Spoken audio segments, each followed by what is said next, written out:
मुलाकात हुई थी, बातचीत हो रही थी, तो कल के सेशन में तो पूछ नहीं पाए कि आज के बाजार में क्या चुने। आज मॉर्निंग में आपके साथ जुड़ चुके हैं, तो आज के बाजार में कहाँ खरीदारी करें? देखिए, अभी ऋषभ जी ने बताया heavy weight counter HDFC bank और पसंदीदा काउंटर रहा है। और सॉरी, मैंने अगर कोई और चैनल का नाम ले दिया क्योंकि थोड़ा सा मैं आज ऑफ हूँ, बट स्टिल ठीक है, पार्ट है। और लेकिन मेरा कोई इंटेंशन नहीं था, और so I am so sorry, but अब अगर ट्रेड इसको हम पॉजिटिव ही लेंगे, इसको हम सेंटर ऑफ अट्रैक्शन ही समझेंगे कि हम वहां पर से भी लोग जो है बुला सकते हैं। मोदी जी ने बोला है तो फिर तो भाई वो मैग्नेटिक पावर है। Thank you. चलिए। देखिए, बिल्कुल, देखिए एचडीएफसी बैंक अभी ऋषभ जी ने बताया और व्यू बिल्कुल पॉजिटिव है, और हैवी वेट काउंटर्स पर तो बहुत प्यार है, हमारा लगाव है। और एचडीएफसी बैंक 720, 730, 750 हर लेवल पर बाय रिकमेंडेशन रहा है हमारा, और अभी भी व्यू पॉजिटिव है। हमें लगता है एक अच्छा अपसाइड मूव एचडीएफसी बैंक में नजर आता है, तो बिल्कुल यहाँ पर खरीदारी करके चल सकते हैं। 850 से पहले कोई हर्डल नहीं है, आज रुकावट जरूर देखने को मिल रही है, बट ये अपॉर्चुनिटी है, खरीदारी करके चलिए। 850 हो सकता है 3 से 4 दिन के अंदर वो लेवल्स देखने को मिले, तो बिल्कुल यहाँ भी खरीदेंगे। कोई डिप भी आएगा, बिना सोचे बिना समझे खरीदारी करने की सलाह है 850 के टारगेट्स के लिए। चलिए ठीक है, तो एचडीएफसी बैंक पर आप जरा नजर टिका करके चलिए, और सर के अकॉर्डिंग अच्छे मौके यहाँ पर बनते हुए आप लोग के लिए नजर आ रहे हैं। और साथ ही साथ आज आईटी के बारे में भी बातचीत कर लेते हैं। मुझे सर आपसे समझना चाहेंगे कि आईटी के लेवल्स जो हैं वो आगे आप क्या टारगेट्स देख रहे हैं? देखिए, आज नंबर है सबसे पहले टीसीएस के हैवी वेट काउंटर है, और मार्केट तो नेगेटिव ही साउंड कर रहा है रिजल्ट पर। इम्पोर्टेंट रहेगा कंपनी किस तरह का अनाउंसमेंट देती है एआई को लेकर, नंबर्स को लेकर नहीं। नंबर्स तो सब कुछ डिस्काउंट हो चुके हैं इतनी बड़ी करेक्शन में। तो पॉइंट ये है एआई का इम्पैक्ट कितना है, और अब आगे एआई कैसा इम्पोर्टेंट रोल प्ले करता है इस कंपनी के लिए, तो वो ज़्यादा इम्पोर्टेंट रहेगा। बट स्टिल हमें ऐसा लगता है इतनी बड़ी बड़ी कंपनीज हैं, ये कुछ बंद नहीं हो सकती, और थोड़ा थोड़ा टाइम से वो वो चेंजेस कंपनीज में देखने को मिलेंगे, ऑपरेशंस में नजर आएंगे। तो टाइम लग सकता है, लेकिन ओवरऑल व्यू पॉजिटिव है, खरीदारी का मौका है। लोअर लेवल अभी रिसेंटली टीसीएस ने 2350 का बनाया था, और वहां से 2560 के आसपास ट्रेड हो रहा है। ऑलमोस्ट 8-9% का बाइंग, 8-9% का बाउंस बैक स्टॉक ने लोअर लेवल से दिखाया है। व्यू पॉजिटिव है, आने वाले दिनों में 2800 रुपए तक के अपसाइड मूव नजर आते हैं, तो बाय एंड होल्ड करके चलिए। कोई भी रिजल्ट के चलते कोई स्विंग आ सकता है, एक डिप, तो वो खरीदारी का मौका होगा। और मैक्सिमम और बेयर लॉस 2350 का बनेगा। 2350 के एसएल से बाय एंड होल्ड 28-2900 तक के अपसाइड मूव नजर आते हैं। चलिए ठीक है, तो यहाँ पर जो है आईटी को लेकर के आउटलुक सर ने शेयर किया है आप लोग के साथ में, तो आप इस सलाह को बिल्कुल देख करके चलिए। और अब यहाँ पर हमारे पास आ गए हैं कुछ शेयर्स के नाम, टीम की तरफ से कहा है जरा इस पर चर्चा की जाए। सबसे पहले बातचीत कर लेते हैं अडानी पावर को लेकर के। मुझे सर आपसे समझना चाहेंगे 169 के लेवल पर ट्रेड होता हुआ नजर आ रहा है, और अगर हम पिछले कई समय की बात करें, अच्छा खासा ये जो काउंटर है वो चल चुका है। 5 डेज में जो है 11.11% की तेजी हमें देखने को मिली थी। अब भी आप आगे के लेवल से क्या देख रहे हैं? देखिए, जो ब्रेकआउट हुआ है कप एंड हैंडल पैटर्न का ब्रेकआउट, और उसके लिहाज से जो टारगेट बनते हैं वो करीब 185 तक बनते हैं। तो जिनके पास ऑलरेडी पोजीशन है, होल्ड करने की सलाह है। एक डे आ सकता है 163, 164 तक ट्रेड हो सकता है। 164 के आसपास फ्रेश लॉन्ग करने की सलाह होगी। अभी जिसके पास पोजीशन है होल्ड करके चलिए। 185 तक के अपसाइड मूव नजर आते हैं, यानी यहाँ से 10% और रेवेन्यू काउंटर दिखा सकता है। बाय एंड होल्ड करने की सलाह है। स्टॉप लॉस रहेगा 154 का। चलिए 154 का स्टॉप लॉस मेंटेन करके चलिए इस काउंटर में। नेक्स्ट हम बात कर लेते हैं एनएमटीसी की। यहाँ पर 1.5% से ज्यादा की बढ़त देखने को मिल रही है, 84 के लेवल पर ट्रेड होता हुआ नजर आ रहा है। मोदी सर आपसे समझना चाहेंगे कि इस काउंटर पर क्या सलाह रहेगी आपकी? देखिए, एनएमडीसी में एक साल में 120 तक के अपसाइड मूव नजर आते हैं, और बहुत बार ठोक ठोक कर बोला है खरीदारी करके चलिए। 71 का स्टॉप लॉस रहेगा। एनएमडीसी बाय रहेगा हमारा, और हम 1 दिन 2 दिन 5 दिन के हिसाब से कॉल नहीं दे रहे हैं। हमें 1 साल के नज़रिए से आप खरीदारी कीजिए। और हम ये तो अभी आज हम डिस्कस कर रहे हैं 80 रुपये 78 रुपये लगातार इस पर बाय रिकमेंडेशन है और सीधे टारगेट 120 के ही निकल कर आते हैं। बिगेस्ट अंडर परफॉर्मर है among the metal pack, no doubt. हमें दिखता है कि लोअर लेवल से कुछ बाइंग आई है स्टॉक में, बट अभी तक कुछ हुआ ही नहीं है। तो स्टॉक में जब रैली बनेगी, फ्रेश हैवी वेट जब बाइंग करने में आएंगे, तो हमें लगता है कि 120 तक की रैली देखने को मिलेगी। खरीदारी करने की सलाह है, यहाँ खरीदिए, डिप में खरीदिए। स्टॉप लॉस रहेगा 71 का, टारगेट बनेंगे 120 के। 120 तक के टारगेट्स एनएमटीसी में देख करके चल सकते हैं।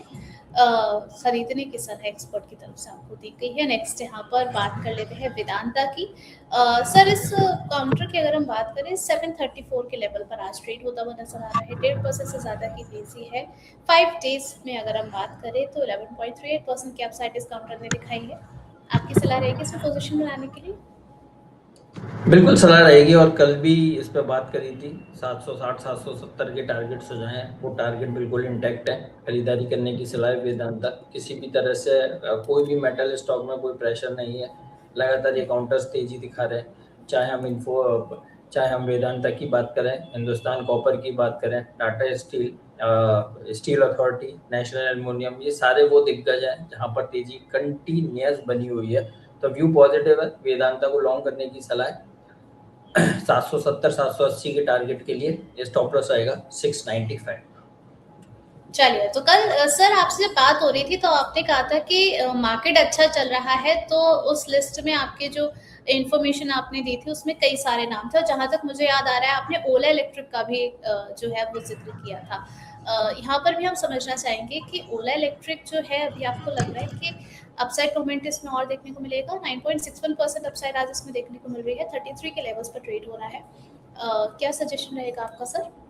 देखिए, मैं तो 28 रुपये से इस स्टॉक पे बुलिश हो गया हूँ, और बहुत रिसेंटली हमने 32 रुपये के टारगेट दिए थे। 32 के बाद 35 तक की रैली के लिए ओला तैयार हुआ है, और हमें लगता है आज के सेशन में ही वो 35 तक के अपसाइड मूव देखने को मिल सकते हैं। व्यू बहुत पॉजिटिव हो चुका है, क्योंकि स्टॉक में 3 महीने से जो कंसोलिडेशन था वो ब्रेकआउट आया है, फॉलिंग ट्रेंड लाइन का ब्रेकआउट है, प्लस कंपनी में इंटरनल कुछ रीस्ट्रक्चरिंग देखने को मिल रही है। तो that is very healthy and positive sign. तो हमें लगता है कि स्टॉक में और रैली स्ट्रेच हो सकती है।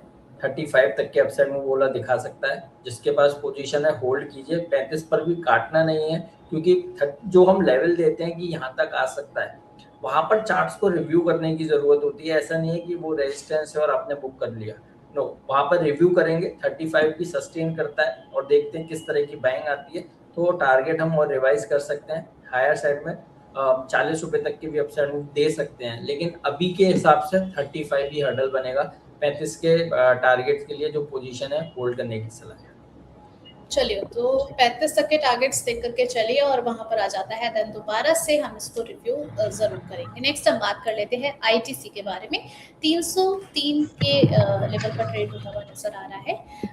मदद सर आईटीसी पर? बहुत पसंदीदा काउंटर है, और निफ्टी की दिग्गज कंपनियों में से एक है आईटीसी। खरीदारी करने की सलाह है, और बहुत बार क्वेश्चन आता है, और 320 325 पे बहुत सारे व्यूअर्स ने ले रखा है, हमें पता है, और क्योंकि मैसेजेस आते हैं, बट स्टिल होल्ड करने की सलाह है। और कई बार तो कॉस्ट को एवरेज करने की भी सलाह दी गई है। व्यू बिल्कुल इंटैक्ट है, कॉस्ट एवरेज करने की सलाह है। बहुत जल्द 320 325 तक के अपसाइड मूव आईटीसी में नजर आते हैं। काफी पसंदीदा और फेवरेट काउंटर है, बाय करने की सलाह है। चलिए, ठीक है, तो यहाँ पर आईटीसी को भी आप अपने फोकस में रख करके चल सकते हैं। आप कुछ खबरों की ओर यहाँ पर पढ़ लेते हैं। सबसे पहले बॉश लिमिटेड को लेकर के खबर है। बॉश अपनी ग्रुप कंपनी में 100% स्टेक खरीद रहा है, और इसका जो वैल्यूएशन है वो है 9000 करोड़ का। इससे कंपनी का कंट्रोल और बिजनेस इंटीग्रेशन और ज्यादा स्ट्रॉन्ग होता हुआ नजर आ रहा है। ऐसे में सर इस डील के बाद आपको लग रहा है कि इस काउंटर में जो है वो एक फ्रेश ब्रेकआउट हमें देखने को मिलेगा? अगर हम सिनेरियो की बात करें तो 2.5% से ज़्यादा की तेजी इसमें देखने को मिल रही है। 36,840 पर ट्रेड होता हुआ नजर आ रहा है। आगे के टारगेट्स हम यहाँ पर क्या कंसीडर कर रहे हैं? देखिए, टारगेट्स तो अभी स्टॉक में और बन सकते हैं। 40,000 तक के अपसाइड में भी काउंटर दिखा सकता है। बड़ी टिकट साइज का स्टॉक है, तो बहुत रेयरली यूएस के पास होता है, बट स्टिल जिसके पास भी है होल्ड करने की सलाह है। 40,000 तक के अपसाइड में नजर आते हैं। चलिए, यहाँ पर ये सलाह आपको दी गई है बॉश लिमिटेड को लेकर के। नेक्स्ट हम बात कर लेते हैं लुपिन के बारे में। यूएस मार्केट में कंपनी का जो पोर्टफोलियो है वो स्ट्रॉन्ग होता हुआ नज़र आया है। एक नई मेडिसिन के लिए जो है यूएस एफडीए की तरफ से इनको अप्रूवल मिल चुका है। अब यहाँ पर सर अगर हम लुपिन के काउंटर की बात करते हैं तो आपको लग रहा है कि जो अब हालाँकि अगर हम इनका पोर्टफोलियो देखते हैं तो काफ़ी ज़्यादा स्ट्रॉन्ग वैसे भी इंडिकेट करता है। कई सारी नई मेडिसिन्स जो है ये उसको लेकर के अप्रूवल इनको मिलता रहता है। अब ऐसे में क्या इस काउंटर में एक शॉर्ट टर्म कंसोलिडेशन हमें देखने को मिल सकता है या फिर ट्रेंड जो है वो कंटिन्यू रहेगा? व्यू पॉजिटिव है लुपिन पर, फार्मा स्टॉक्स पर हमारा व्यू पॉजिटिव रहा है और हमें लगता है कि इन स्टॉक्स में अभी और तेज़ी बढ़नी चाहिए। रिसेंटली सिप्ला में काफ़ी अच्छे करेक्शंस के बाद जो बेस बिल्डिंग हुआ है वो उसके बेसिस पर लगता है कि रैली सिप्ला में स्ट्रेच हो सकती है।